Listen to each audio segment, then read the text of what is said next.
Welcome to the Boneyard with Steve Robertson. As always, I am your good friend and host, Steve Robertson, here on the Monday edition of the Yard, the magnificent Monday edition of the Yard. It's also the first official day that True Rest with Starkville is open. We had a few floaters yesterday. Great reviews. I tell you, I'm so proud of the bride. She's done such an amazing job getting this together. I've done a lot of things behind the scenes, but as far as like boots on the ground, that sort of stuff, she's the one who picked everything out, got everything decorated. She's the one that's going to be the operator more times than not, but I'll be up there some. So if you'd like to see my smiling face, I'll be there occasionally. Yeah, it's true. Pretty much every day, not all day though. I got work to do. I got ball games to cover. I will tell you this, I'm beginning a journey though, and I got to figure out what I'm going to do with today, but I'm going to float every day for 30 days, and just to kind of see what happens. I'm so chill today. I can't even begin to explain how chill I am today. I had the best float ever last night. I floated late. I don't know, maybe I was after Super Bowl. And I went and floated and slept so incredibly deep, dreamed so vividly. My German Shepherd had to jump up in the bed to wake me up and say, hey, let's go. I got to go to the bathroom. But yeah, it's been great. It really has. And we've had, again, a few floaters yesterday as part of the soft grand opening. And they're out there raving about it on social media. You need to come be a part of it too. And the easiest way to do that, you can call. Okay, let me give you the number. The easiest way to do it, though, is to download the True Rest app. Go download the True Rest app. And you don't have to talk to anybody. And if you've got questions, you can call, obviously. You can call 662-268-7601. That's 662-268-7601. If you have specific questions. If you don't have questions, or maybe you've already done your own research and say, you know what, Steve, I'm ready to go be a part of this, just download the True Rest app and you can book on your own. You go ahead and enter all your information. You don't have to talk to anybody. I know we live in a society today where we want to have as little human interaction as possible at times, and you can use your app and things are good to go. But if you're not an app person, again, if you just have questions about how everything works, call Dana, will talk to you. And she'll walk you through it. But yeah, it's been great. I mean, for me, and I've shared with you guys before, it's not just about the physical recovery. You know, guys, my mind just gets quiet for a while. And we talk all the time, well, I'm doing this for me, right? And what we do still involves so much stimulation. Like, you know, Steve, I got to get away and play around the golf once a week just to be sane. Steve, I got to go out and deer hunt for a while. Steve, I got to go out and fish for a while. I got to just sit around and watch Netflix and chill for a while. And that's true. And you need to do those things. But that doesn't really give you the mental reset that floating does. 1,200 pounds of magnesium, Epsom salt. It'll cure what ails you. It will. And looking forward to you guys being a part of this. Of course, we've already got people scheduled every day this week, but there are still some openings, and they're going pretty fast. The phone's been ringing off the hook today. A lot of people just kind of calling and inquiring. We want you to be part of it. And the main reason that I brought this to Starkville is for you. I wanted you to have the opportunity to experience this. Whether you've got chronic pain or depression or whatever, or if you just need some time to chill, you come chill with us. For sure. For sure. Come do it. Again, download the True Rest app. It's made a lot of progress since its infancy. But yeah, it works great. And but if you got any trouble at all, just call 662-268-7601. All right, what about that Super Bowl last night? What did you think about that? Now, the first thing that I will say, I was pulling for Kansas City. Not because I like Kansas City. I mean, I'm a Pittsburgh Steelers guy. Not because I'm rooting for the AFC. I'm rooting for Mississippi State. Because I wanted today to be flooded with discussions about Willie Gay and Chris Jones. And, of course, when everybody was gassed in overtime period, Chris Jones, our Chris Jones, found another gear. And that big quarterback hurry that he had that forced the early throw from Purdy really was a difference in the ballgame, I thought. But I wanted today's social media to be filled with all these people talking about Chris Jones and Willie Gay winning yet another ring. Chris has got 3, Willie's got 2. How about that? Chris Jones in the league 7 years, 5 years All-Pro, 3 Super Bowl championships. You got to start asking yourself, is Chris Jones going to be a Hall of Famer? Maybe you have to pick it up just a little bit, but I don't know if there's anybody really impacting the game. And I thought yesterday when Frisco got up 10-0 and there was just some silliness out there, Chris showed some real leadership, pulled the defense together and said, hey, we're beating ourselves. And from there on, especially in that second half, San Francisco really struggled to get anything going. I don't think they got a first down in the third quarter. Memory serves me correct.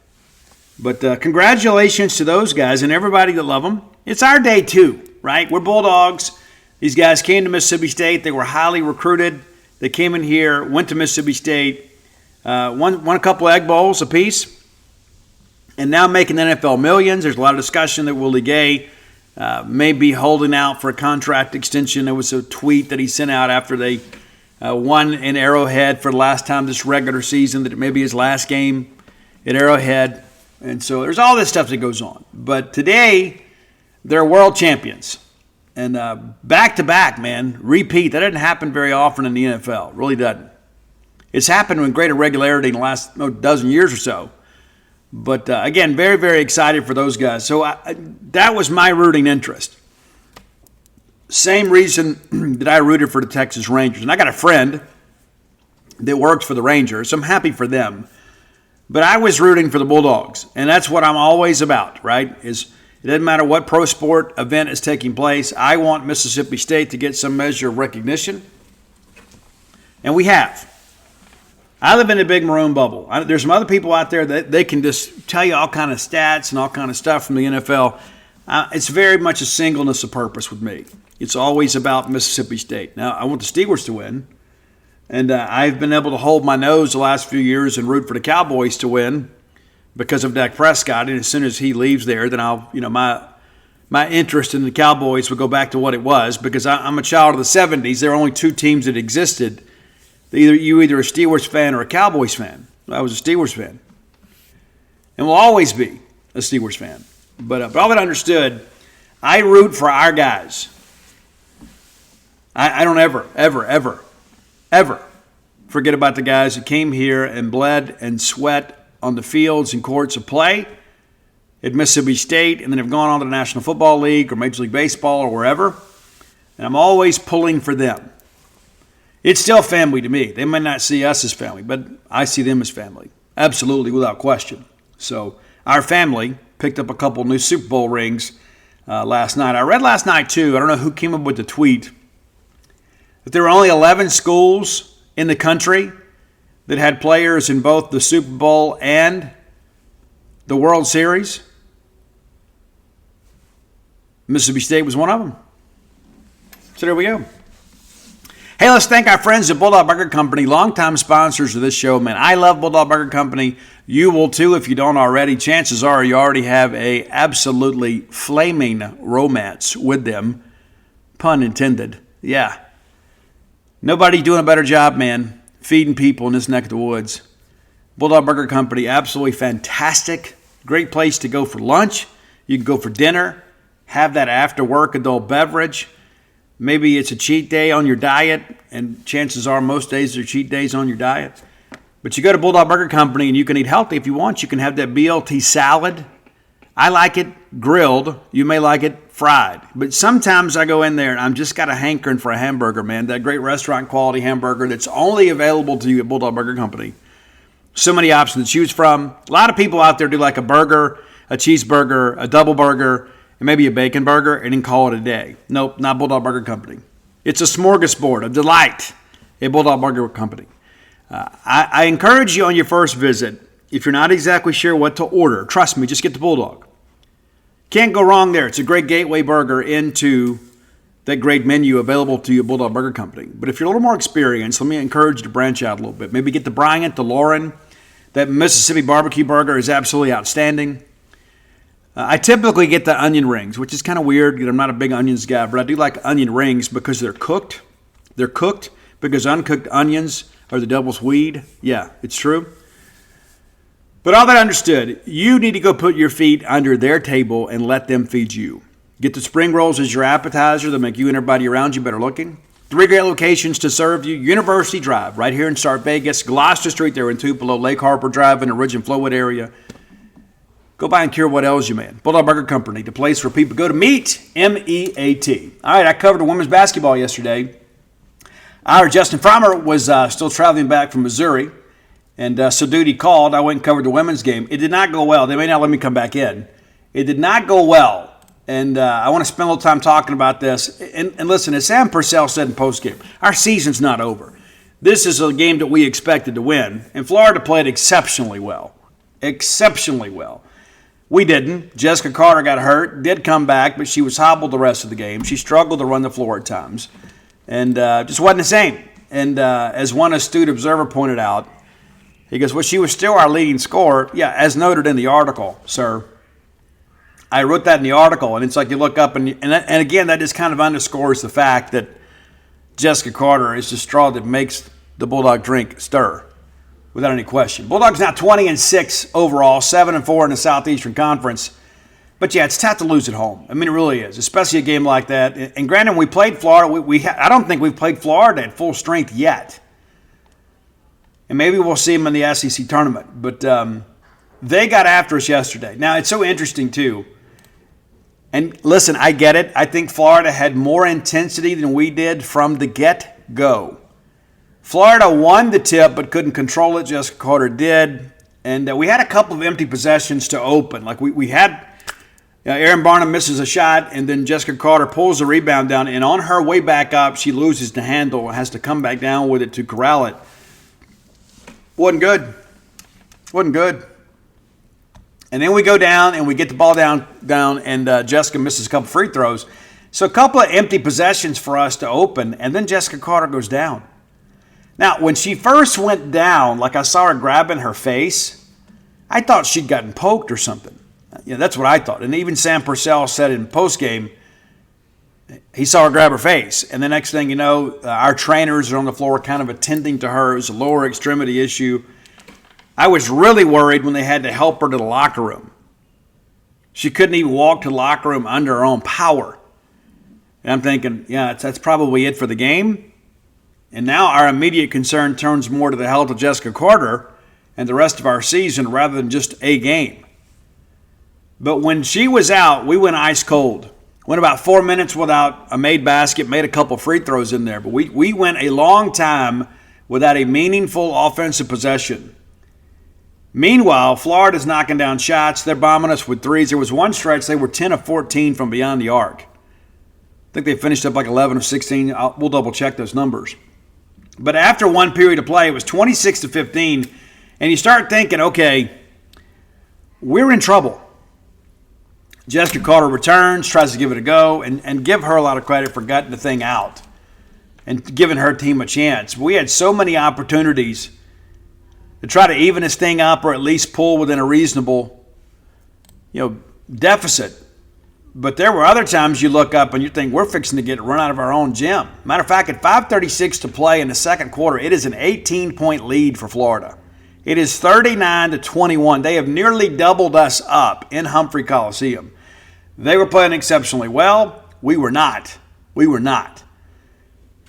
Rough, man. It even gets as high as 21 points with 3:31 to go. And we go on a little bit of a run here. Go on a 4-0 run and think, okay, maybe we make this thing a little bit interesting. But no, they always had an answer. Leilani Correa transferred in this past year. Sam Purcell said in postgame he thinks that she may be the sixth woman of the year in the SEC. They bring her off the bench, and she's still their leading scorer. Absolutely phenomenal player. I don't know if there's anybody else in the league like her. I asked Sam last night. I said, do you think, honestly, is there anybody else with this refined skill?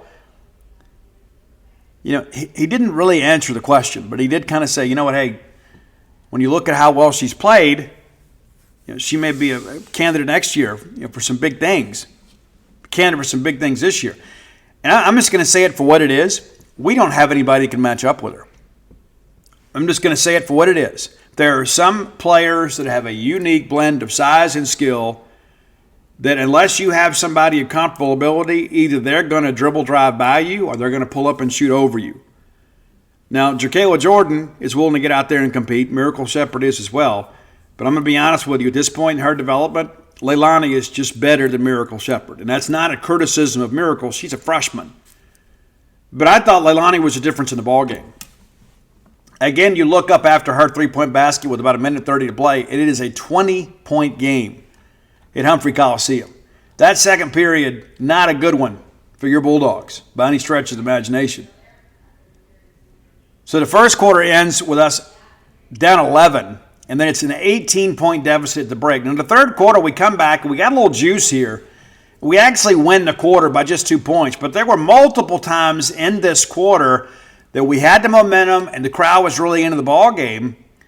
And you start thinking, okay, maybe we can will this thing along. Could we get it to single digits going to the fourth quarter? And then you begin to think, if we could just do that, if you can narrow this gap down to, say, 8 or 9 points going to the fourth, maybe, just maybe you got a chance. Of course, Jessica Carter did return, as we talked about. It just wasn't the same. And I appreciate her. A lot of other players would have said, you know what, I'm going to sit this one out. But we go on a nice little stretch here. Put together a pretty good run. Again, we're down 18. And then Darian Rogers knocks down a couple free throws. And then Goni rips home a three from the corner. It's down to a 13-point game. And here you start thinking, we got some juice, the crowd's back into the ball game, and what do you know? Florida goes on a 4-0 run, takes it right back out to 17. They just always had an answer. Every time that we had made a run, they responded. Same situation. We cut it to 11 with 152. You're thinking, okay, it's 11. Let's get a stop. We can at least get it to 10. Maybe we get it in single digits here. And what do? It's a wide open layup. Goes back up to 13, and it's just one of those crazy things. We go back and trade baskets, and then Broughton rips a three. And just like that, in a minute's time, we go from having the basket, having a basketball with a chance to cut this thing down to single digits. And then what do? They hit a three. It's pretty crazy. Then they're up 16.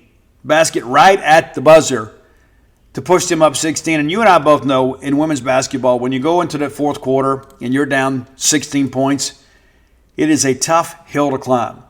And that hill got even steeper. The very first possession for Florida in the fourth quarter, it's another three-point basket. So it's 19. Guys, the game is over. The outcome has been decided. The only question was what the final score was going to be. And I'll tell you this. Mississippi State refused to quit. I give our ladies a lot of credit. They could have folded and said, you know what, it's just not our night. Matter of fact, Sam Purcell said that in postgame. It just wasn't our day. But the ladies refused to yield. That's what's made them such a good team this year. And so you look up there just under the 6-minute mark, Jessica Carter with a nice layup there. It's down to 11 again. You've kind of chipped away and chipped away and chipped away. The next thing you know, you're a basket away. You're one possession away from making this a game again. And then they get a basket. I mean, just really getting to the rim with impunity with Jessica not 100%. Again, she played her best. I mean, no way am I trying to sit here and say this is on her. I'm very proud of her and her efforts. We simply could not get stops. And Sam Purcell said in postgame, I went to everything in my book. We went zone, went man, went pressure. We just couldn't get it. It just wasn't a good matchup for us. Florida clearly learned. And then again, you look up here under 3 minutes, they have pushed it back out to 18. What an incredible run there. You know, it's like basketball is a game of runs, but you look back, Florida got initial separation in that first quarter. And it's one of those situations where we're just trying to play catch-up. We're chasing the game from basically about 4 minutes into the first quarter, the rest of the game. They got that separation there, and we could never really get caught up. And with a minute to play, it's a 20-point game. But again, our ladies played hard to the very end. Final score 90-70. It's disappointing, but it's one of those things too. It's not a matter of effort. It was a matter of execution. And Florida simply executed better. Look at the numbers here. Zipporah Broughton, 16 points. She was 2 of 2 from beyond the arc. Florida as a team shot 11 of 18. Alberta Remdahl, 3 of 6 for 13 points. Faith Dutt, the one that got in a little bit of the tangle with Jessica Carter, wasn't anything intentional. I mean, it's just two players trying to make a play. A perfect 5 of 5 from the floor for 10 points. Also had 4 steals. We got a little loose and fast with the ball sometimes on the entry pass. Jariah Warren, really good defensive game for her. Didn't do a whole lot. on the offensive end, but it seemed like every time that they needed to get a stop, somehow she was involved. And then there's Leilani Correa. 30 minutes of action, 9 of 16 from the floor, 5 of 8 from beyond the arc. She hit her first 4. She was 4 for 4. We kind of cooled her off a little bit after that. She goes 1 for her final 4, but 4 or 5 from the line, 27 points. She was the difference in the first game, even though we won. She was the key cog in the offensive machine for the Florida Gators, and she was again this time. An excellent player. Aliyah Matharu from Bulldog, 16 minutes of action, just 11 points, but I'm sure it was a very rewarding win for her. Look at the Mississippi State side of things. Jessica Carter, again, limited action, 28 minutes. 7 of 8 from the floor. 2 of 6 from the line, 13 rebounds, 16 assists. So she gets a double-double. Despite her diminished ability that day because of the injury, and she'll be fine. We got the week off when we head to Oxford. But it's one of those things you look at it and just like, hey, when she wasn't in the game, they did pretty much what they wanted to. But even before she got injured, Florida was punching. We were just kind of like, okay, we're at home, we'll be good. No. Erin Barnum, decent game for her. Thought she missed some key shots. It's a new year, which often means new resolutions. Many of you have said, you know what, this year I'm going to eat better. I'm going to be more efficient in what I do. I'm going to do my meal prep. We can make that so easy with you with our friends with Factor. Factor's ready-to-eat meal delivery kits take the stress out of meal planning and sets you up for success in a new year. Skip all the long lines at grocery stores, all the prep work, the cooking fatigue. Instead, get chef-crafted, dietitian-approved meals delivered right to your door with over 35 meals to choose from each and every week. They include options like keto or calorie smart, vegan plus, veggie, and so much more. Over 50 weekly add-ons. You've got a ton of nutritious and flavorful options to kickstart your resolutions. So skip the overpriced takeout trap. Factor is cheaper and way more delicious in most cases than takeout. Get chef-crafted restaurant-quality meals delivered to your door. They're ready to heat and eat in just 2 minutes, which means more time for you to do all the other things you've got planned. Factor has everything I need for a week of flavorful, nutritious eats in addition to ready-to-eat meals. They got cold-pressed juices too, folks. Smoothies, energy bites, extra protein, veggie sides, and so much more to keep us energized during the frantic times in life. Head over to factormeals.com/boneyard50, and that 50 is significant. Use code boneyard50 to get 50% off. That's right. That's code boneyard50 at factormeals.com/boneyard50 to get 50% off. Make your resolutions count. A couple turnovers. Kind of uncharacteristic of her. 25 minutes, 5 of 10 from the floor, 3 of 4 from the line, 4 rebounds, 4 turnovers, a steal, and 13 points. Jerkayla Jordan, pretty good game for her. On the defensive end, I thought there were times we got caught chasing a little bit, but 34 minutes for her. 5 of 11, knocked down a couple threes, 12 points in the ballgame. Darian Rogers, 12 points, 6 of those coming from the line for her. She did hit a couple big threes. There were a couple other threes she took I thought were really out of her range, and it showed. I think we settled sometimes, got a little frustrated. But again, no questioning the effort of this team by any stretch of the imagination.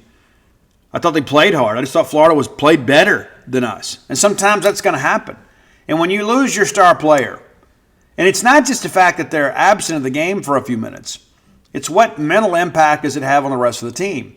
And it was interesting, Sam asked the question, what kind of impact did that have? And Sam said, well, we played again without her in a couple of games, Miami and Chattanooga. Well, we lost both of those games.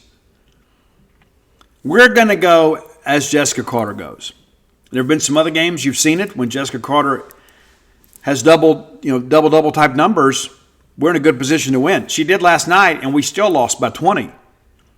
And so what you do with games like this, from my own coaching background, even when I was playing, when something like this happens, you just throw this tape away. Just be done with it. You flush it as quickly as you can, because it's not really characteristic of who you are. And sometimes the other team just has a better night. Now, some of that, too, we got to get out and defend a little bit better. We allowed some open looks. We didn't get over in our rotation on defense, and they made us pay for it. And when you got Leilani out there that is so proficient from beyond the arc, you put yourself in a pretty bad situation.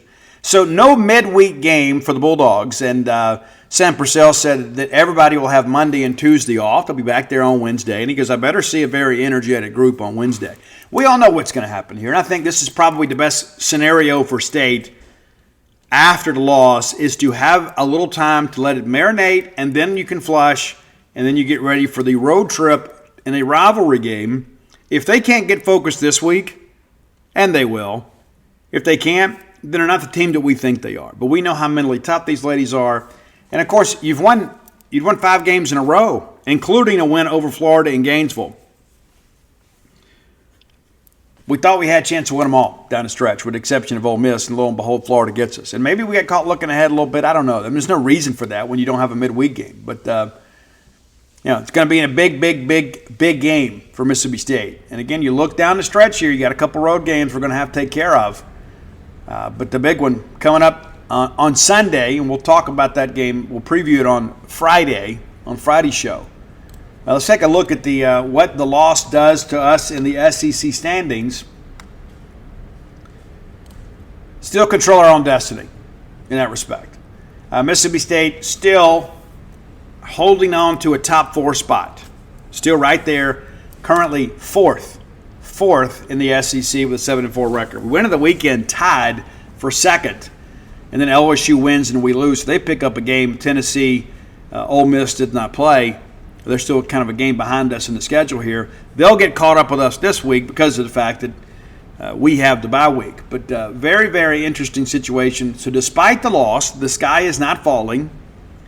We're still right there with a real chance to finish in the top 4 in this league, which is a significant development considering from which we've come and the health of the league. So, again, we still control our own destiny. And I'd love to be the 4th seed. I think it'd be absolutely amazing to be the 4th seed when it's all said and done. And to have that level of finish, I think you feel really good about your regular seasons. Let's look ahead here at the schedule. Tonight, in case you are looking for something to watch, Arkansas is at Tennessee. That's a 6 p.m. tip. That'll be broadcast on the SEC network. And again, we're sitting out the midweek, so we've kind of got a chance to kind of get our legs back under us. And that should be. We played a lot of games in a short period of time here.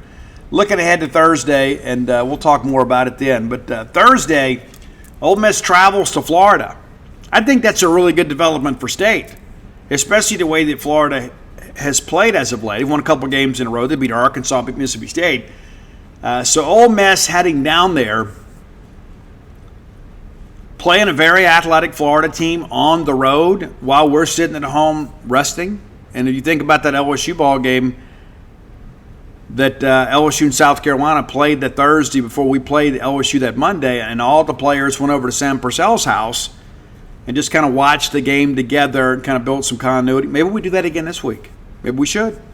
South Carolina is at Tennessee on Thursday, and then Kentucky's at Auburn and Vanderbilt at A&M. Looking back at the weekend that was, for those of you that may have not kept up, Vanderbilt goes into Georgia and beats them 61-55. And then Auburn goes to Mizzou, wins that game 70-59. Johnny Harris, life in that staff. UConn, number 11, goes to South Carolina and gets crushed by 18 points, 83-65. Florida, of course, wins here. Alabama goes to LSU. They get beat 85-66. And then A&M goes to Kentucky and gets them pretty good, 61-44. A&M playing really well here as of late. So need some things to go our way. But the bottom line is this. Mississippi State women's basketball simply needs to win. And one game does not erase what's happened over the past 3 weeks, right? I mean, if I told you 3 weeks ago, hey, you're going to go 5-1 the next 3 weeks, you'd say, I'd take it right now because LSU's going to kill us. If we beat everybody else, we're thrilled. So we did go 5-1. However, we got the marquee win over LSU and lose a game in Florida. I think that's a better trade, to be honest with you. When you begin to think about the net and things of that nature, it's just, it's just kind of part of the deal. But feel really good about where things stand right now with the ladies. We just got you go beat Ole Miss, and then nobody's even going to remember that Florida game. Because you go beat Ole Miss in Oxford, not only is that one of your contemporaries, it's also one of your rivals. It's one of those teams, too, that you're competing with for seeding. And the fact that you have a chance to have swept that team that is a good basketball team. Then all of a sudden, when the NCAA selection committee sits down and looks at your resume, it's like, well, here's Mississippi State and Ole Miss. These guys are kind of similarly situated. Oh, well, Mississippi State took both from Ole Miss. And so then chances are you would get a better spot in the postseason tournament bracket. And so that's how significant that game is. If we lose, season's not lost by any stretch of the imagination, but all of a sudden your seeding begins to sink, right? It's going to be tough to kind of overcome that, especially with a couple road games down the stretch. And again, many of those road games that are left are in driving distance, 2 Tuscaloosa, 2 Auburn. So if you're a women's basketball fan, we encourage you to go attend. And if you can't attend, maybe just say, hey, Steve, I can't afford to take that road trip during the week. We encourage you to make sure to keep up with the ladies through the SEC Network or SEC Network Plus, and certainly on social media. We'll have full coverage of everything over at genespage.com. Come be a part of that. We enjoyed having you guys around, and we go cover everything. We do. We work really hard to provide you guys that information. And this is the value of a team. While Justin goes to Missouri, and we're going to talk about that after the top 10 list, Justin goes to Missouri, and then we're able to cover the women's game too. So nobody else did that. Nobody else in the country did that. Covered Mississippi State's men's game at Missouri and Mississippi State's home game against Florida women's basketball. That's something we're really proud of, to provide that level of commitment and diversity and content. And so we're willing to get out and go for you. We could sit home too and just kind of watch a game on TV and write you up a gamer. We could do that, but we'd rather go and interview the players and post game and things of that nature, and talk to coaches and really be able to paint the picture. So come join us over at genespage.com. All right, time for today's top 10 list. As always, brought to you by closewithblair.com. That's CLOSE with Blair, BLAIR.com. Blair Chandler is a mortgage professional. You can entrust your mortgage to a lot of people, but listen, the best way to go about things is to trust experience. Blair Chandler, 23 years of experience in the mortgage lending industry. Nobody stays in any industry 20 plus years by accident. You got to be a closer. Thus, Close with Blair. Give Blair a text or call today at 601-500-2344. 601-500-2344. Blair's been with us a long time, and one of the reasons why is because you guys have sent your business to Blair. We've had several Boneyard loans closed through Blair. It's not just because he's my friend. Blair pays for advertising here. Well, he pays for advertising because he gets business from it. And the reason he gets business is because Blair knows how to get things done. Simple as that. Top 1% close ratio in the country, back-to-back-to-back years. Recently made the move to Fairway Mortgage. The same level of service followed him there. Ask him about co-signing for an 18-year-old and up. You can do that now in the state of Mississippi. Blair can help you navigate through all that stuff, whether you're looking to refinance or purchase a home. Blair knows how to get it done. Nobody, and I mean nobody, will do a better job of getting you from the dream of home ownership to the reality of home ownership easier, safer than Blair Chandler. That's closewithblair.com. All right, it hit me last week, and none of you suggested this band, and shame on me and shame on you. One of America's most successful rock bands of all time. Over 100 million albums sold. They have 17 platinum albums and a handful of gold albums to go along with that. I'm talking about Chicago. Chicago, second only to the Beach Boys in top 40 singles in the history of American music. How in the world did we miss Chicago? Well, here we are. And again, guys, we're 4 years into this. And now we're just now getting to Chicago? Yeah. So, the wife put on some Chicago earlier. We listened to some tracks and kind of reminded ourselves. You remember, just about everybody listens to this show above the age of 45, or maybe older, I don't know, had a copy of Chicago 17, their most successful album to date, 6 times platinum. Peter Cetera, of course, the lead singer. And many of you know Peter Cetera from his work from Karate Kid 2. He sang the theme song, I'm a Man That'll Fight for Your Honor. Great movie, great song. Not every song on this list was fronted by Peter Cetera, but he is a very talented musician. Chicago is still touring, too. A band that was founded in the late 60s, found some success on rock radio, eventually kind of matured and transitioned over to top 40. Some amazing songs, and if you've been to a ball game at Duty Noble Field on a weekend, chances are you've heard a song from Chicago. All right, so we're going to get to number 10. This also is a little bit of a teaser for Friday's show. Our friend Melanie Moody has already suggested that we do Valentine's Day top 10 on Wednesday. We're going to do that. So Valentine's Day, and then we may end up doing an anti-Valentine's Day list too. You never know. I would say probably the number one song on that album is probably Love Stinks from the Jay Giles Band. I don't agree. I don't think there's anything better than being in love. My personal opinion. Maybe you see things differently. I'd rather be in love than be rich, to be honest with you. My honest opinion. All right, number 10, a song that was written by Diane Warren. And kind of, again, a teaser for a later top 10 list. But this is the only number one hit in his Chicago catalog after Peter Cetera left the band. It's a track called Look Away that came out 1990-ish. I believe it's on Chicago 19. Yeah, that was their big thing. In Chicago 1. They originally called the Chicago Transit Authority, CTA, and eventually shortened the name of Chicago. But a rich heritage, shall we say. All right, number 9, going back to that incredible album, Chicago 17. It's hard to say I'm sorry. It's hard for me to say I'm sorry, and I just want you to know, I'm one of those kinds of people. One of the things that my dad told me years ago, and maybe this will serve you well, but he used to tell me, don't waste your time apologizing because your friends don't need it and your enemies won't believe it anyway. But one of the things that I think is one of the most profound things that you can say to anybody is, I'm sorry and I love you. And then move on. Move on. But hard to say I'm sorry. It's hard for me to say I'm sorry. That was the chorus aspect of it. But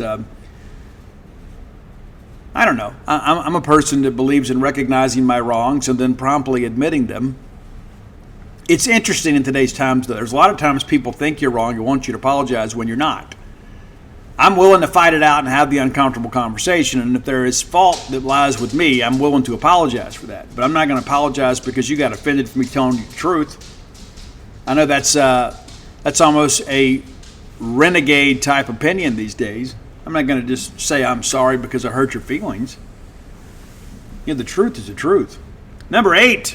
Great track. They actually re-recorded this sometime later, made a video when MTV was popular. It's If You Leave Me Now, one of these great ballads, absolutely incredible song. We cranked that earlier today. It's the thing about Chicago. They had the rock element with the horns, and then they had some really kind of the softer side. There are a lot of people that really like Chicago, as evidenced by the fact they've sold 100 million records plus. Number 7. As I took the dog out to use the restroom earlier, I come back in and she's listening to Hard Habit to Break. Makes me begin to wonder a little bit, right? No, I'm kidding. I even joked with her. I said, I wonder who you're reminiscing about, thinking about that from years gone by. But Hard Habit to Break is basically about, it's a relationship. I'm addicted to you, babe. You're a hard habit to break. Number 6, I remember being a kid listening to this. We used to have this big Dodge van that had this cassette insert player. Like it didn't come with the cassette, like it was added. We bought the van used from a neighbor, and it was so great to be able to listen to our stuff and not just listen to AM radio. So we had the cassette. We jammed Chicago 17. There was a song that everybody used to sing this song. We didn't know what we were talking about. Stay the Night. I want to spend it with you. Number 6 on your list today. There's a much different culture these days. It's true. You know, when I was a teenager, and I'm learning, and at some point I'll age out. We all do, right? We get so antiquated in our beliefs, and no matter how profound they are to us, they're not shared by society as a whole. But one of the things, I had this conversation with my youngest over the weekend. Always be a gentleman. Always treat women with dignity and respect. Always. And if you can't, just walk away. Sever the ties and move on. And my youngest daughter brings up, nowadays guys don't really take girls on dates. Everybody's looking for the hookup culture. I understand the expedience in that, the efficiency and every bit of that. And of course, spending some time in the music industry, I've got a little experience with that.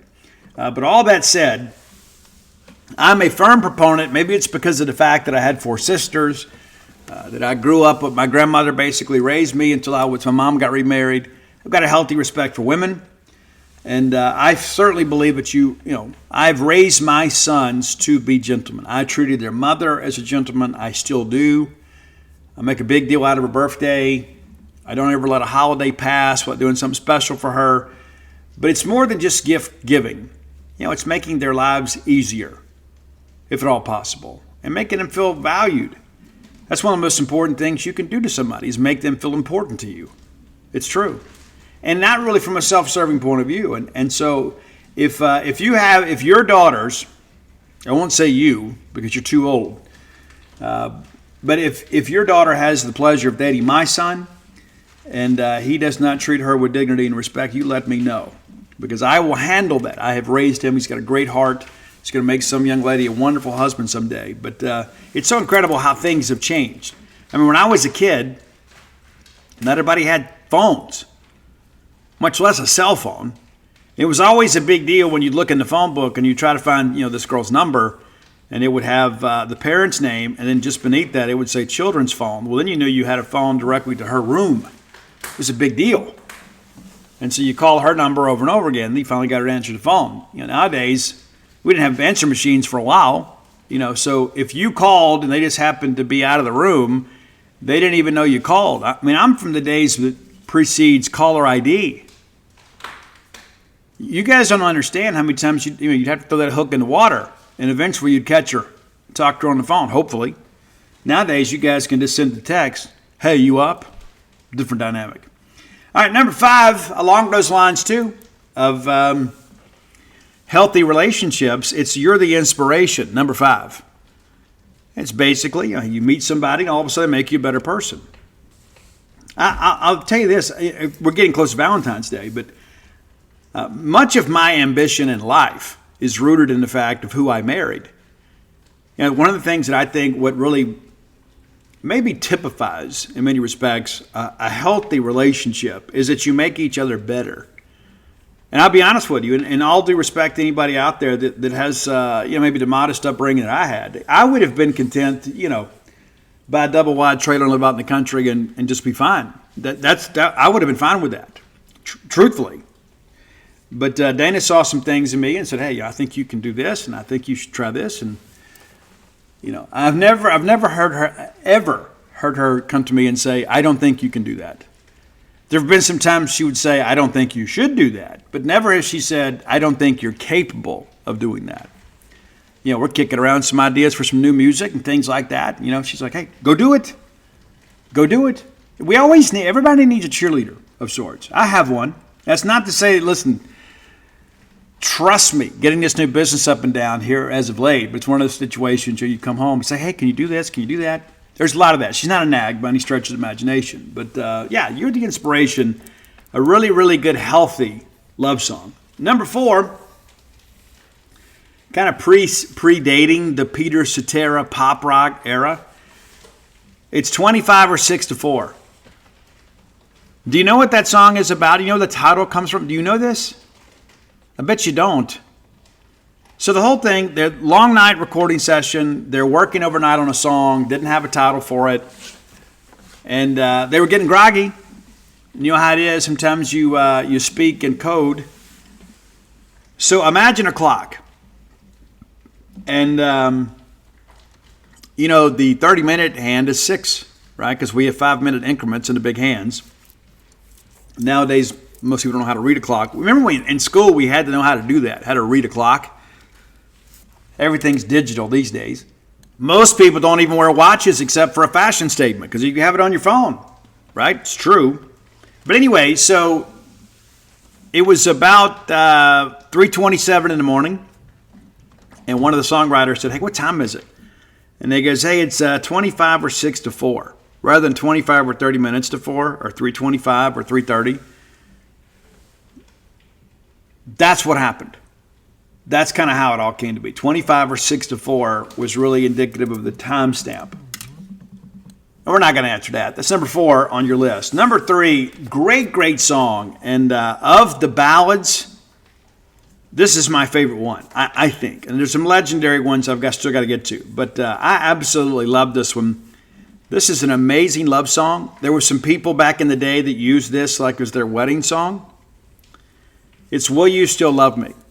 Number 3, Will You Still Love Me for the Rest of Your Life? I got a lot of love and I don't want to let go. Great song. It's one of those songs that really puts you in a good mood. Well, you love somebody. Again, there's nothing better than that, for sure. Number 2, I was in a band with a guy one day and he wanted us to cover the song. We didn't. Eventually moved on without him because this wasn't my cup of tea. But he had sung like weddings and things like that. And he's like, oh man, the crowd always responds to this. Let's cover Color My World. That's your number 2 track. Amazing track, but it doesn't really fit the dreadlocks and the tattoos for me. I don't even think you could rock that up. Just my own opinion. But it is an amazing song. And again, it's a relationship song. Absolutely amazing. I've seen some people bring the house down singing this song. I'm not capable of doing that, but maybe you are. But number 1, love the horns. Like when you begin to think about, there are some bands like they add horns to it or whatever, and things don't always work out. There's some people it just seems kind of contrived. We're going to add the horns here. We're going to put a horn section in. It doesn't work. But that's the deal with this one, man. The horns absolutely work. It is a perfect synthesis of the rock element and the horns. And again, you hear it most Saturdays at Dirty Noble Field. It's Saturday in the park. I think it was the 4th of July. Yeah, great song. That's the number 1 Chicago song to me. You may see it differently. That's okay. When you've got a catalog this extensive, there aren't a lot of wrong answers. And as Dana and I discussed this when I put the list together, she goes, yeah, it's pretty good, but you could make a case for a lot of these songs to move up or move down or whatever. And that's the beauty of it all. When you've got a band like this, man, it's been touring forever and a day, it's pretty easy to get excited about that. And I know many of you young bucks don't know Chicago. Let me tell you this. You get Chicago 17. Let's say that you're done with the hookup culture for a while, whatever, and you want to have a real relationship. Listen to Chicago 17 instead of listening to all this, this trash that's out here now. Because I believe in the whole garbage in, garbage out mentality. And people would say, but yeah, I listen to songs that reflect my mood. Well, maybe your mood needs a change, right? But if you want to really be a romantic, then I would encourage you to put on Chicago 17. Learn a few things from the guys. If you have ideas for the top 10 list, reach out, let us know.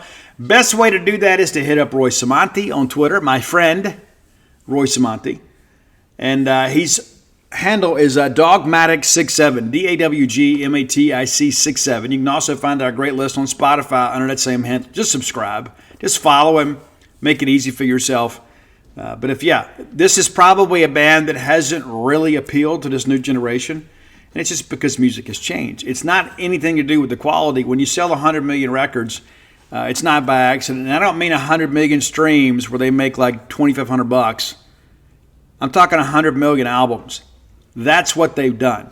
Absolutely incredible. I'm sure if we'd had streaming back in the 80s, we would have put some of these the modern-day artists to shame. I saw an interview recently, too. I think it was Snoop Dogg. That he'd gotten some plaque about so many million streams on some album. I think he made like a couple $1,000. It's not right, man. It's not right. So be sure and go out and support your local musicians. Buy some merch, buy the vinyl, whatever you want to do. If you want to keep them making music and keep them touring so you can go see them, don't just see them as an option. See them as a right responsibility for you to go and support your favorite artist. And again, thanks as always for your support of the Top 10 list. All right, next segment of the show brought to you by Campus Bookmart, a Starkvillian institution. Guys, I firmly believe in shopping local. That's my attitude. It doesn't matter where I'm eating, where I'm shopping.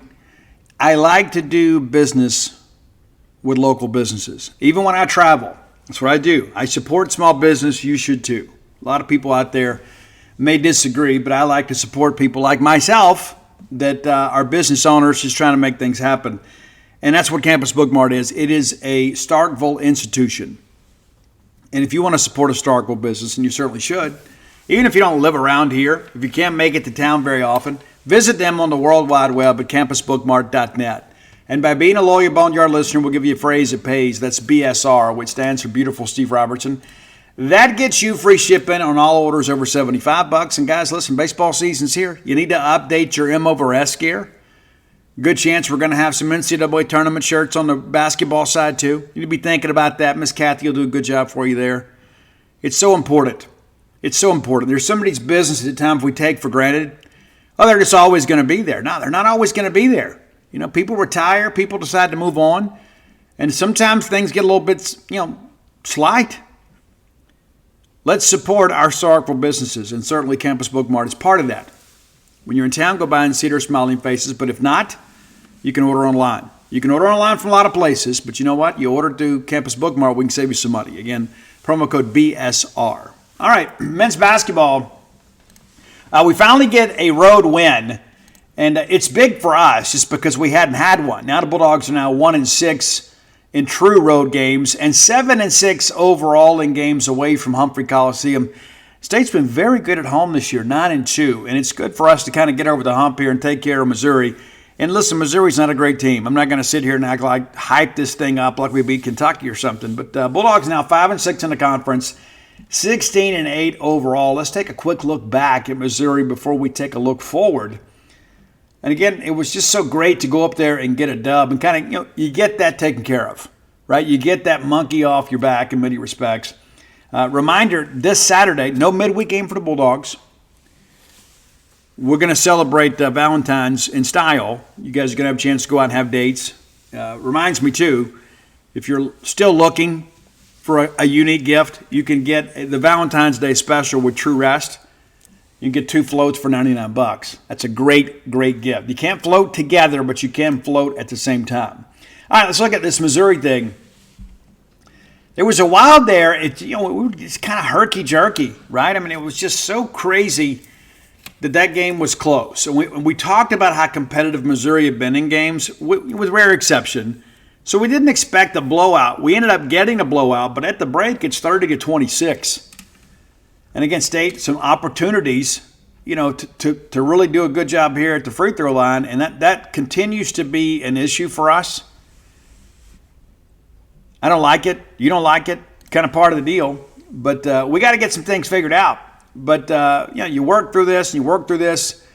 And it's nip and tuck to this first half. It just is. I don't know why we don't do quarters in men's college basketball. It's like the only level we don't do it. You do it in the NBA. You do it in high school. The ladies do it.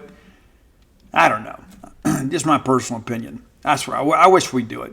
I'm sure ESPN does too, so they could cram in more commercial breaks. But, we get down in this ball game just a little bit, and then all of a sudden you look up and State's pushed it out to 8, just around the 9-minute mark. And you think, okay, now we'll just kind of run away with this thing.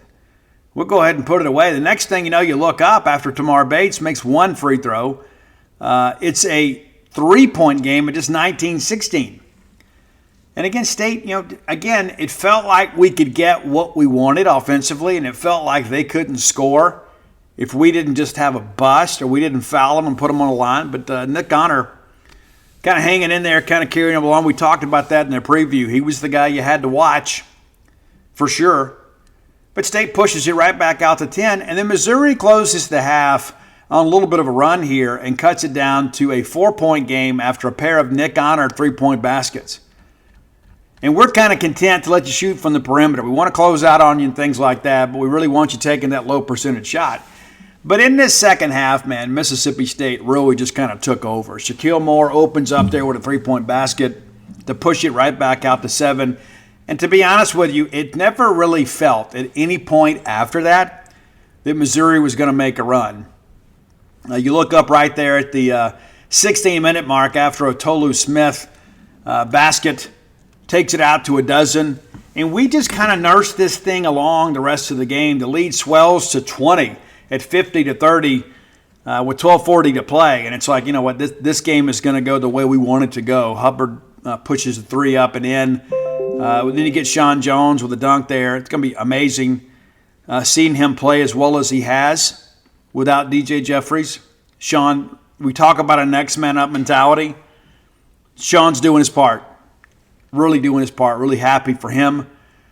But from there, again, we just kind of coasted. Kind of nursed this thing along, pushed it out to 24 points on a layup from Keyshawn Murphy. Almost like signing a free agent, getting him back. He's a guy, too, that we expect to play well. Jimmy Bell, good to see Jimmy out there converting a couple free throws, takes it out to 26. And next thing you know, it's a 28-point game. And everybody just kind of relaxes here and enjoys the rest of it because you just know up 28 with 4 minutes to play, the chances of us losing this game are minuscule. Bottom line is State controlled the second half of this ball game, and outside of a basket late, it was kind of academic by Tamar Bates. Just not much happening here for Missouri in the second half. Not much at all. And I thought defensively we played exceptionally well in the second half. It took us a little while to get going offensively, and that's kind of who we are right now. But a 45-point second half for Mississippi State. More times than not, when you score at that proficiency, no matter who you're playing or where you're playing, there's a good chance you're going to win the ball game. Missouri now drops to 8-16 overall and 0-11 in the Southeastern Conference. Let's kind of get inside the numbers here a little bit. For Mississippi State, Josh Hubbard led the way with 16 points. Also had a couple of steals. No turnovers, too. That's always great. Shaquille Moore, nice game for Shaquille. Really, really nice game for Shaquille. And there's been some games, too, where he's kind of been absent, but this was a good one here. 14 points for him in 27 minutes of action. Very efficient in his work. Tolu Smith, 13 points, 11 rebounds. We'll take a double-double every time. That's all of your double-digit scores, but it was really kind of by committee from that. Cam Matthews, again, just kind of doing the grunt work. 9.7 rebounds and just a couple of fouls. And it's so great when we get into the second half with Cam and he doesn't have a couple fouls and he can play real aggressive defense because there's not a lot of people as athletic as Cameron Matthews, especially in the defensive half court. He's just a guy that just does everything with such a high level of effort. It really, really makes it difficult. Keyshawn Murphy pulled down 4 rebounds, had 7 points in 18 minutes of action. Guys, if that's a stat line that we're going to get from him most games, I think we're going to be pretty pleased with his contributions because, there's going to be that one game where he's going to get loose and score, 15, 16 points. Rams Davis, a lot of minutes for him. Not a lot of offensive production, but I thought he played really good defense. Just 1 of 5 from the floor. The one was a 3-point basket. But from there, we had a lot of people get into the scoring column, and that's what happens when these games get a little separation. Bulldog shot 47.5% for the game, 36 from 3, but just 47.6% from the free throw line, 10 of 21. 2 of those 10 come from Jimmy Bell off the bench. Our starters really having a tough time at converting on the free throws. Hubbard was 2 of 4. That's kind of an outlier. But Tolu 1 of 5. In the game that Tolu wants to play, he's going to have to make free throws for sure. Cam Matthews 1 of 4. Sean Jones 3 of 4. Keyshawn Murphy 1 of 2. And then, of course, Jimmy Bell the 2 of 2. But just not much conversion there. We're not getting to the line. And when we do get there, we're not converting. Nick Honor, pretty much to script here. 15 points for him. We held him beneath his season average, but he was still the leading scorer. 3 of 7 from beyond the arc, converted all 4 of his free throw attempts. Did have the 5 turnovers in the ball game. Tamar Bates, again, you expected him to be a scorer, just 11 points. And again, this is just kind of illustrates how well that State played, that even their star players led them, but were held beneath their season averages. And that's going to be part of it every time. That's going to be a part of this every single time. When State's playing well, we're going to turn defense into offense, but we're going to make it feel like a root canal on the defensive end because we're going to grind it out. We're going to make you take bad shots. When we get into a situation where people find offensive rhythm and we're chasing the ball and all of a sudden that extra pass gets them a wide open look, we're kind of hoping that they miss the shot. But again, 34% from the field. That duck usually wins first prize. When you got people shooting with that poor level of efficiency. Just 9 of 24 in the first half, 7 of 23 in the second half. And what's incredible about that, too, is Missouri is chasing the game here, right? So it's like you're thinking, okay, we're not going to work that deep in the clock. We got to get caught up, play with a sense of urgency. And they took 1 less shot than they did in the first half when it was a 6-point game. So again, in the second half, you would expect them to have more shot attempts, but the Bulldogs just kind of clamping down here. And again, 30% from the field in the second half. They did not convert a three-pointer in the second half. They hit 3 in the first half. They go 0 for 8 in the second half. So just 3 of 18. We talk about that. We're kind of content for you to take the low percentage shot, and we're going to do our best to close out and just do a little bit something to kind of alter the shot a bit. We did. And in their home arena, when you only make 3 three-pointers, chances are you're going to lose. They were good at the line, 16 of 20. And most of those misses actually came there in the first half.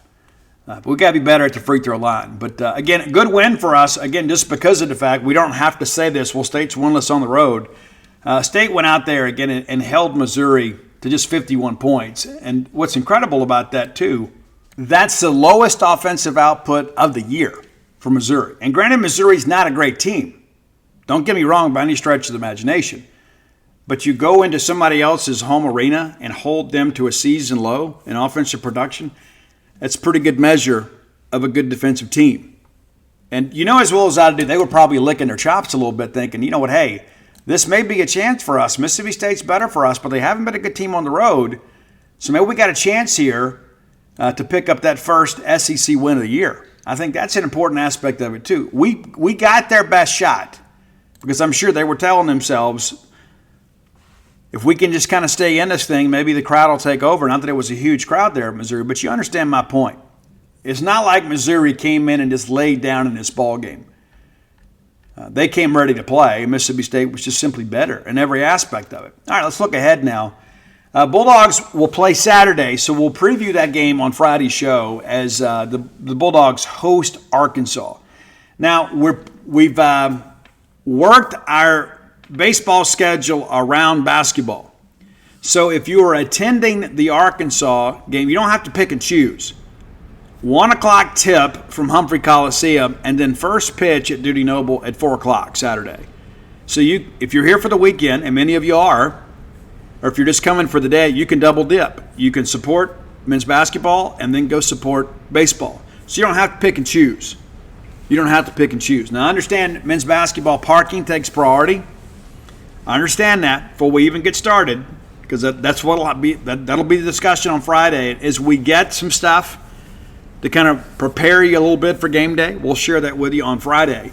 But Arkansas, a team that's really struggled this year, in a venue where we have played really well. It's a game that we expect to win. And again, we'll talk about that more on Friday. But again, happy to get the dub over Missouri, because we have taken some schools up, we've taken some teams up there, as we mentioned last week, where weird things have just happened up there. Really weird things at times. Let's look at the weekend that was in SEC basketball. If you haven't checked it out, let's go back and look real quick here. Got some basketball tomorrow night, too. We'll talk about that here shortly. But looking back at Saturday, Alabama, man, what an entertaining game that proved to be. Alabama goes to the Maravich Assembly Center, and they win 109-92. It's like the old Loyola Marymount LSU days, right? That was. Do you remember that game? Yeah. Legendary game, college basketball. Vanderbilt, that has struggled, goes to South Carolina, makes a game of it for a bit, and then South Carolina wins 75-60. Florida, upset winners over Auburn, 81-65. Did you expect that? We talked a little bit about Florida kind of figuring some things out. And again, the fact that Auburn is such a good team, it continues to kind of show you how difficult it is to win on the road in the Southeastern Conference. Gonzaga goes into Rupp Arena and beats Kentucky. An unranked Gonzaga team wins in Lexington 89-85. Georgia and Arkansas, what a tough game that proved to be. The home team wins by 3. Georgia, a decent team. Arkansas, a team that really struggled, got the benefit of the home court advantage, 78-75. Big win for Eric Musselman in Arkansas. Tennessee, 6th-ranked Tennessee, goes into College Station and gets smacked. This Tennessee team, let's just kind of call it for what it is.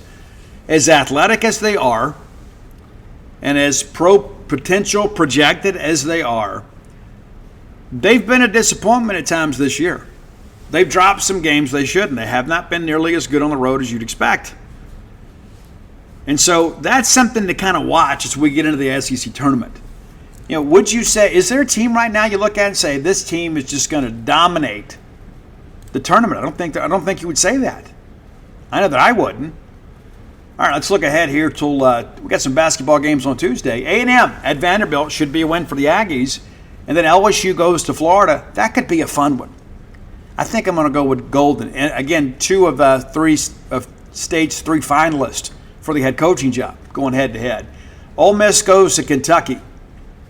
That could be a very entertaining game. That's a nightcap, too. It's 8 p.m. on ESPN. Kentucky's going to be angry. Kentucky, one of the more talented teams in the country. Ole Miss has played pretty well, but not on the road as much.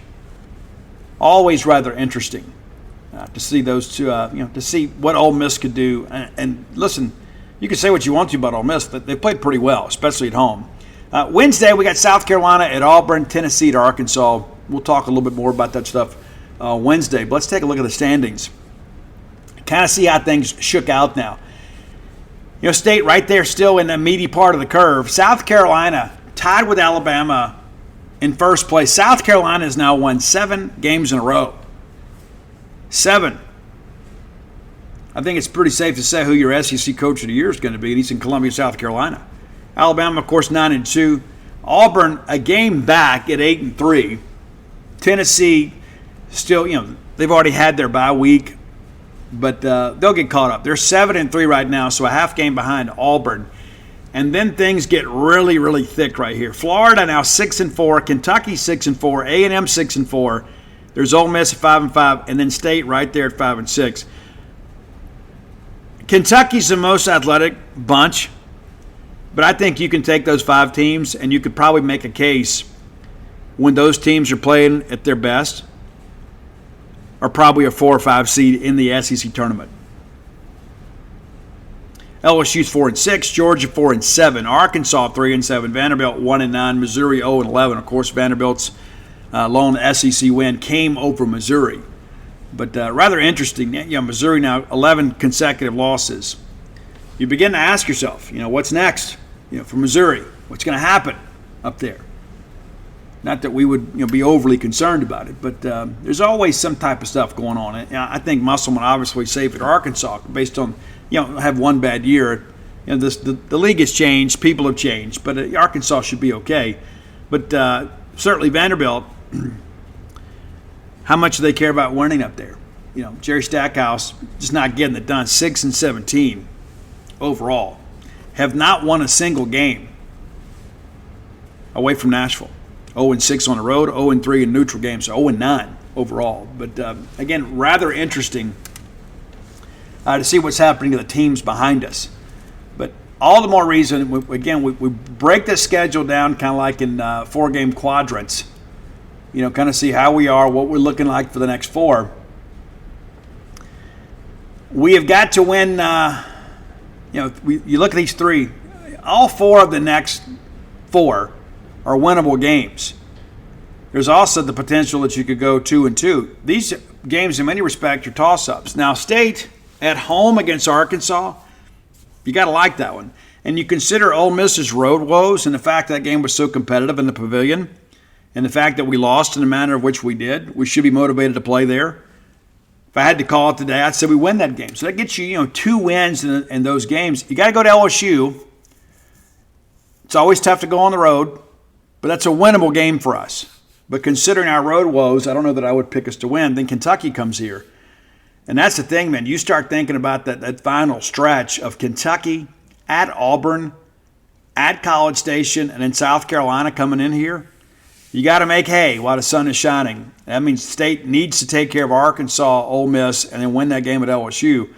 Those Final 4 are brutal. Can you earn a split in those Final 4? I think it's going to be tough. As good as we have been, I think it's going to be difficult because of the fact, again, we haven't been good on the road, and you're going to have South Carolina coming in here potentially playing for an SEC championship. I bet you didn't think we'd ever be saying that back in the preseason. So, yeah, we have got to strike while the iron is hot, and that's got to happen here in these next few ball games. You have got to find a way to get by Arkansas and Ole Miss and probably pull out a win at LSU, and then hope somehow down the stretch you can get you a win somewhere or two. Because when they start talking about looking at the last 10 and things like that, it felt like early on that we were going to be probably a solid 8 or 9 seed in this thing. And now all of a sudden you begin to look at the way things have shaped up, not just with this Mississippi State team, but with the rest of the league. And you begin to kind of ask yourself, are we an NIT team this year? Would that be a disappointment?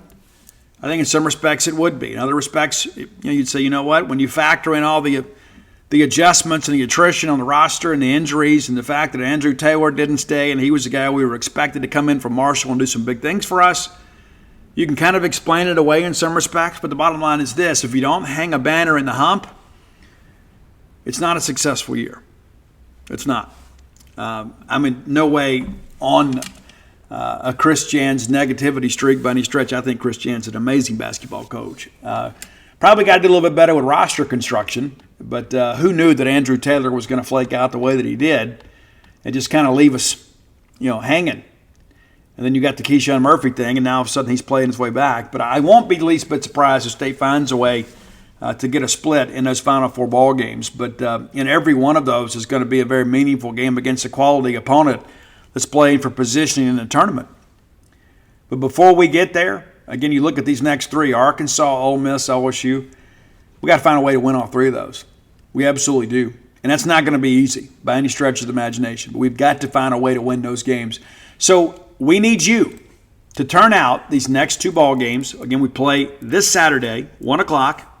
That game's going to be on ESPNU, but it don't matter because you're going to be here and you can go to baseball.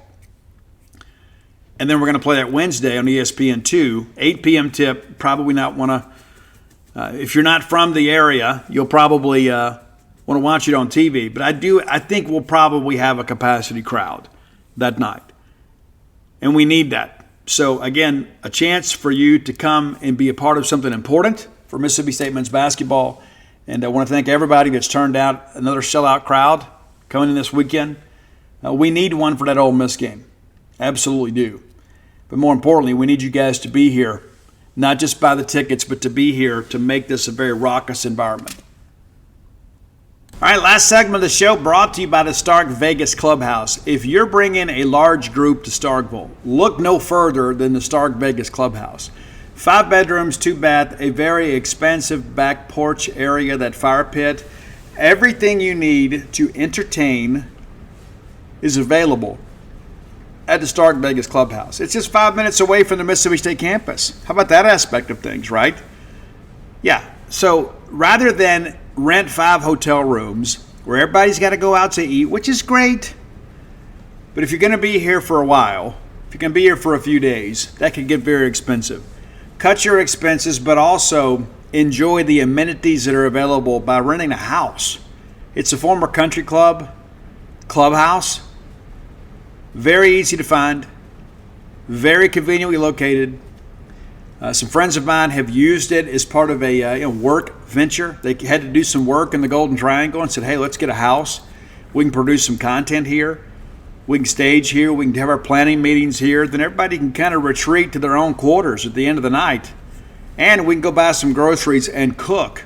We can stock some adult beverages. So rather than you having to go out, hang out at some bar somewhere, or perhaps a hotel lobby where people are going to be interloping on your conversation, why not just use the Stark Vegas Clubhouse? Don't overthink, right? Make it easy for yourself. And we're going to save you a little money so listen to this show.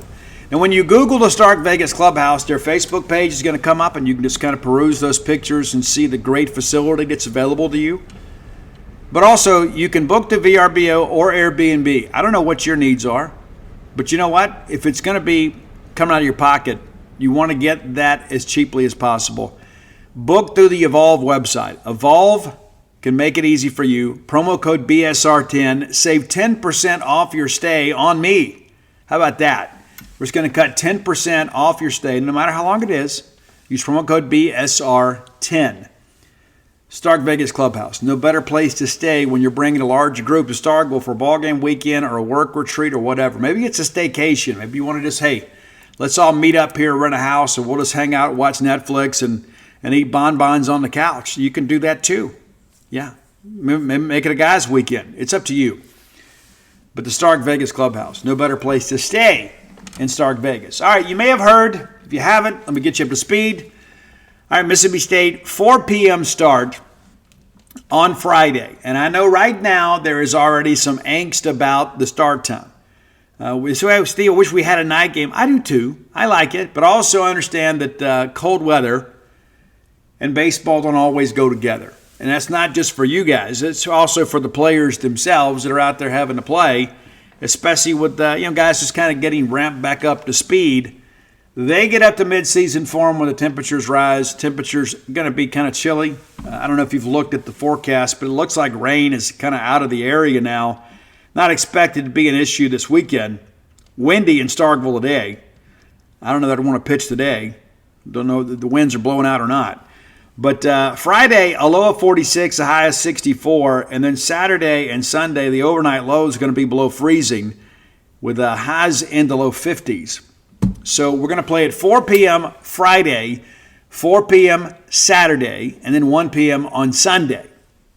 And some would say, but Steve, we always play a Friday night game. Well, actually, under Chris Amanis, we haven't. And I wrote about this earlier today. We have played afternoon games in the season opener since Amanis has been here. Going back to 2019, we played Youngstown State at guess what time? 4 o'clock Central. In 2020, we played Wright State at 1 o'clock Central. And then 2021, we actually went on the road. Remember, they had to delay the whole event at the State Farm Classic out there. We had to share a plane with Ole Miss.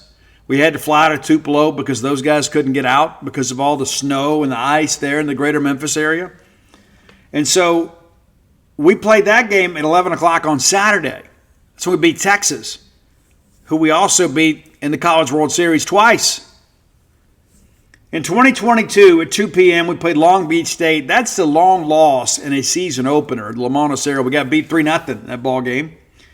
And then last year, we played VMI at 3 o'clock. So this has kind of been, as Greg Campbell used to call it, the former Mississippi State Director of Information for state baseball. Media relations, in your terms.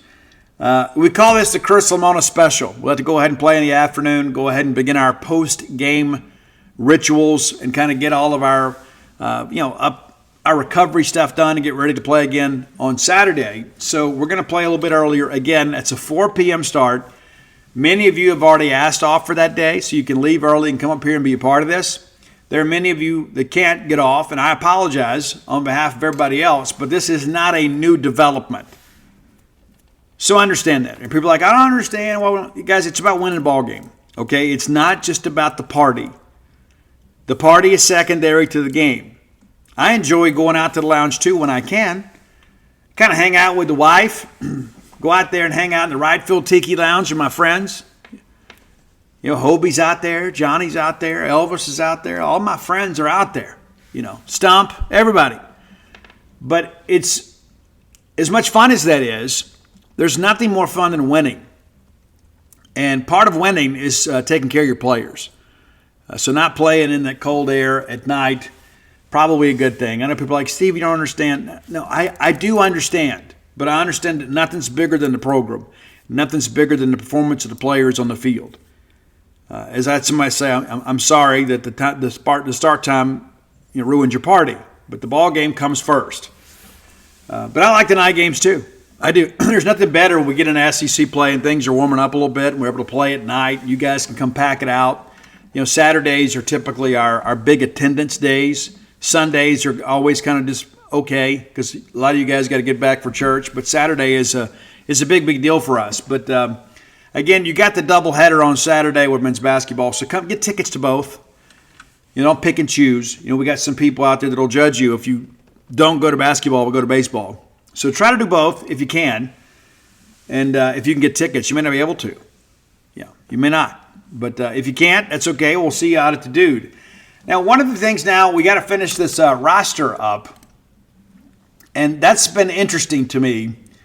I asked some time ago about our roster and was told, hey, we'll have it to you no later than the 16th. Well, I'm like, well, yeah, for sure. For sure, we're expecting that. It's not something that, we're completely oblivious to. But we have not announced the full roster. Many of our contemporaries in the Southeastern Conference have. I think we have until Thursday. By rule, we have to turn in the roster by Thursday. Today's Monday. I suspect we'll know it maybe tomorrow, maybe at the latest Wednesday. But kind of working through some things. Now, it's one of those things, too. It's not like, well, the guys are completely oblivious. What is kind of a concern to me is now the staff knows things they haven't made public, right? But we got to settle a rotation, and we got to let guys know. And, of course, last week, we had, Durangelo threw the first pitch on Friday. I suspect he will this Friday as well. Interesting, too. There was a couple times he threw right-handed to left-handers. Not exclusively. Probably some analytics involved in all of that, based on the splits of how guys handle certain things. But Durangelo looks better. He looks more confident. I suspect he's your Friday starter. But you've got to let these guys know, and maybe Lemonis has done that today. I don't know. But you got to let these guys know kind of what their roles are going to be, because the mental preparation for baseball is as important, if not even more important, than the physical preparation, especially for pitches. You got to start visualizing some things. You got to start watching some film, figure out how you're going to attack certain hitters. As we get deeper into the week, we'll preview Air Force. They had a losing record last year. They are picked third in the Mountain West this year, so probably a solid team. Probably a good opening test for us. Not a Power 5 program, and certainly they missed Paul Skeens last year. Of course, Skeens, arguably the best pitcher that we've seen in a decade or more in college baseball, and maybe the best LSU pitcher since Ben McDonald. And that's going back a few years, but that's high praise for Paul Skeens. Obviously, he didn't get picked number one for no reason. But Air Force certainly missed him last year. They did have a couple of infielders that were picked first team in the Mountain West. So not completely devoid of talent, but a team certainly that we're excited to go play, and we need to get all three of these. I'm not one of these guys now, based on what we've seen the last couple of years, and say, hey, let's just go win the weekend. Every game counts the same. They don't figure up at the end of the year how many series you won. They figure up how many games you won. So we need to kind of make mincemeat of this non-conference schedule. We scheduled pretty light. As you guys know, we don't leave the state of Mississippi for several weeks. So we need you here, and we need to be able to play well. I suspect those guys at Air Force are eager to get down here. We've only played them one weekend in our history.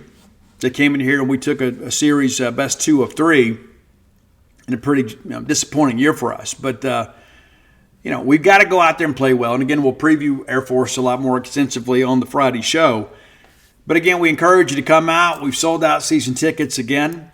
Not a big surprise there.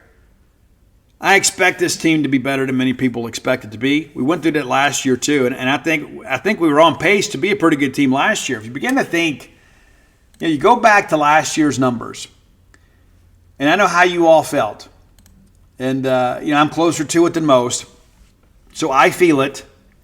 It impacts our business, but it also hurts my feelings when we lose. I don't know how you feel, but I'm very emotionally invested in Mississippi State baseball. We're a baseball school. And some people don't like hearing that, but it is. You don't go out and build the most prestigious and most expensive baseball stadium in the country just for the fun of it. But you remember that opening series last year? We should have swept that thing. You remember that Saturday game against VMI? We had the huge lead in that ball game, and we blow it. And that was the first sign that, maybe the bullpen isn't going to be right. And you tried to, we got out of 8. We were up at 8-1 in that ball game, 8-1. And then you get a little bit later in the game, and you don't score the final 3 innings of the game, and you lose 14-13. Well, I guess we scored there in the ninth. But that's typically how that thing happens, man.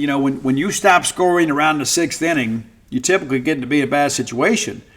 But what's an anomaly in that box score, when you go back and look at it, we lose 14-13. We had 17 hits in that game.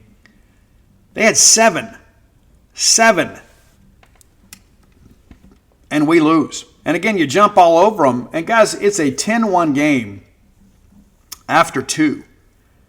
And then we get outscored 13-3 the rest of the game.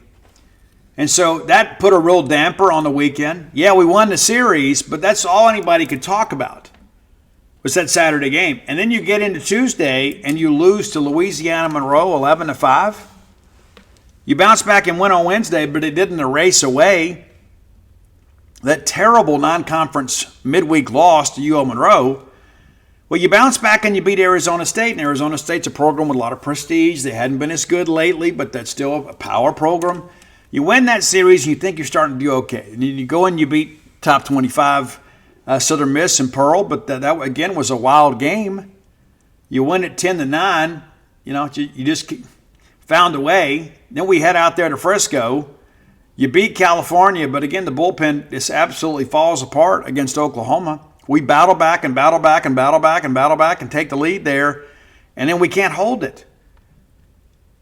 And so it's up and down, up and down. You beat Valpo. You sweep the series against Lipscomb.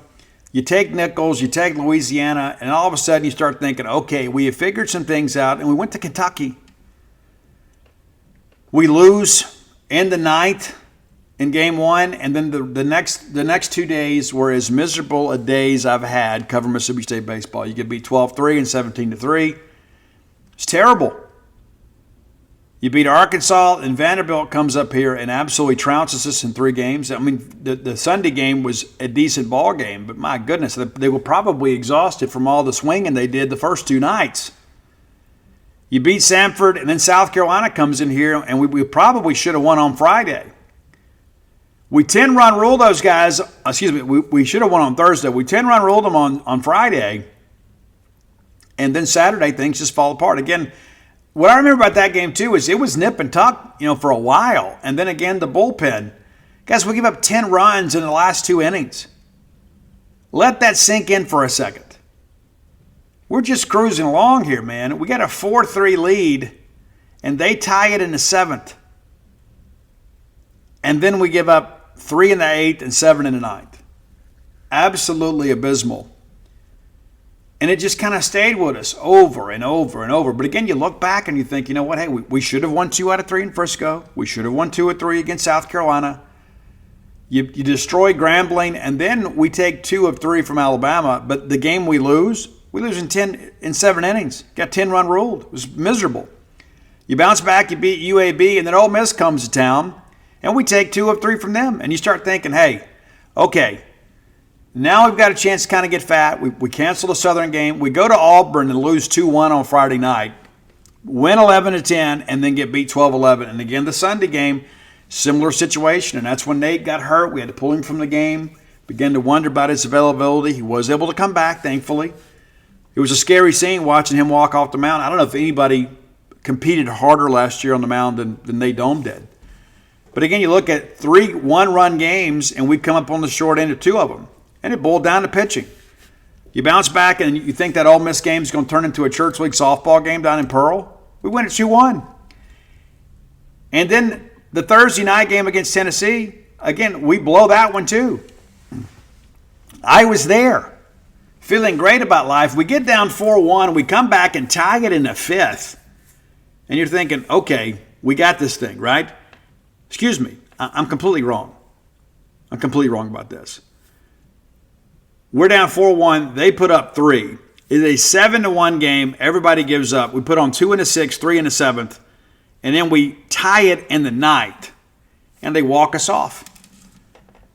They did. It was just, again, it's a one-run game, and you think, you know what? You don't get that opportunity on the road in the SEC very often. You get up on Friday, and we get out there, and again, it's Tennessee.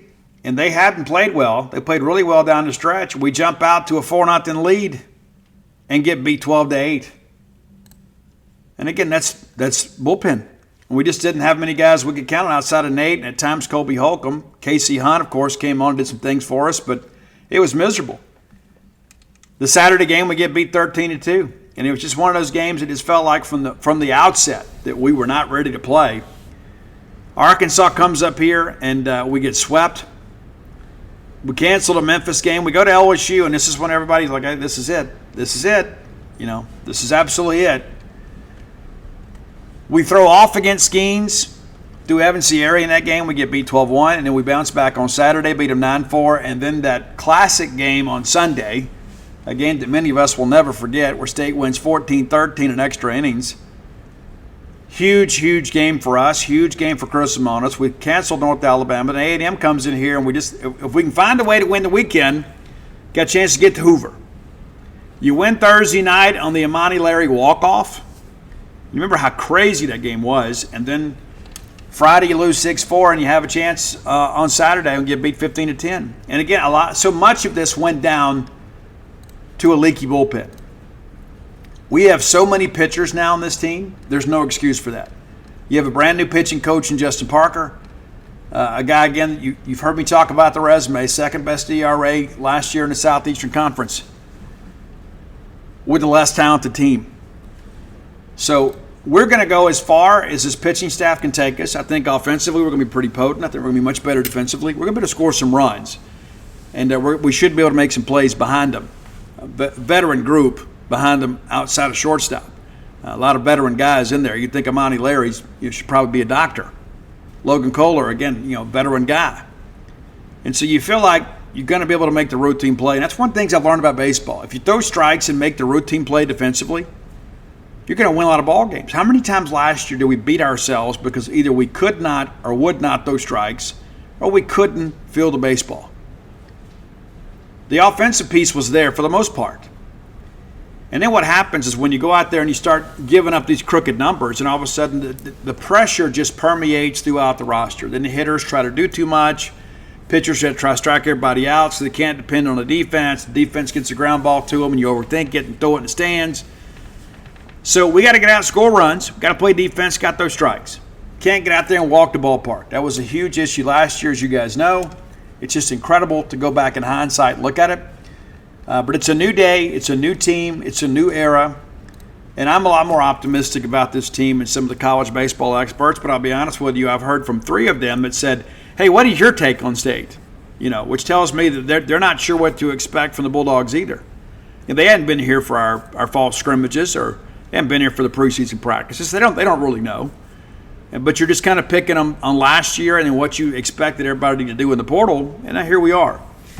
But the talking ends soon, and I'm eager to see this team on the field. I'm eager for you to see this team on the field. I think most people that have come to the scrimmages probably feel like I do. They're a little more optimistic about this team than maybe some other people are, because we should be able to score. And always remember, this time of year, pitching is typically ahead of the offense. Typically. The ball doesn't carry as well in the cold, thicker air.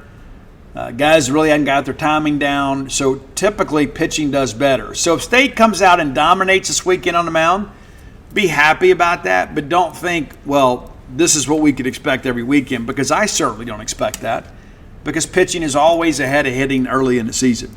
If we go out there and we score a bunch of runs, I think that's one of those things you look at and say, you know what, hey, this is something to get excited about. And certainly we want to play clean defense. But I'm excited for you guys to be here. And again, now you know when we're going to play. And then again, we'll get a roster here in the next day or so. And there's not going to be a bunch of massive changes. I mean, the guys that aren't going to be there aren't going to be, notables. It's not like we're going to cut a guy that we're expected to play. And these conversations have already happened. I think there's one situation we're still kind of navigating through. And then that's been the delay. It's not been Chris Ramonis is just being stubborn or being coy. There's one situation we're still navigating through, and then we'll have it all figured out for you. Hadn't done so, go to whenthebottomfalls.com. You can get my newest book, When the Bottom Falls. It'll be out. It was out already, but just recently, number 6 on the Mississippi bestseller list. Very, very grateful for that. Thank you all so much. If you hadn't bought it yet, you can. I'd prefer if you buy it through the website at whenthebottomfalls.com. But if you want to go support your local bookstore, that's great too. The independent bookstores of Mississippi have been fabulous to me. So I encourage you, go buy that book. It doesn't matter if you suffer with chemical dependency or not. You certainly need it if you do, or if you're in recovery, if you need a little encouragement. But it's just kind of a great underdog story in many respects, if I do say so myself. But all my sports titles are there too. Flim Flam, Stark Villains, Alpha Dogs, and Dogpile. And every Bulldog fan in the world needs a copy of Dogpile. If you're looking for Stark Villains merch, you can find that at starkvillains.com. T-shirts, hoodies, the like. Always nice to see you all repping the brand. out there, and certainly come be a part of our Merry Band of Misfits over at genespage.com. Until next time, let's all live our lives in a way we make more friends than enemies, and people can see a difference in the way we live.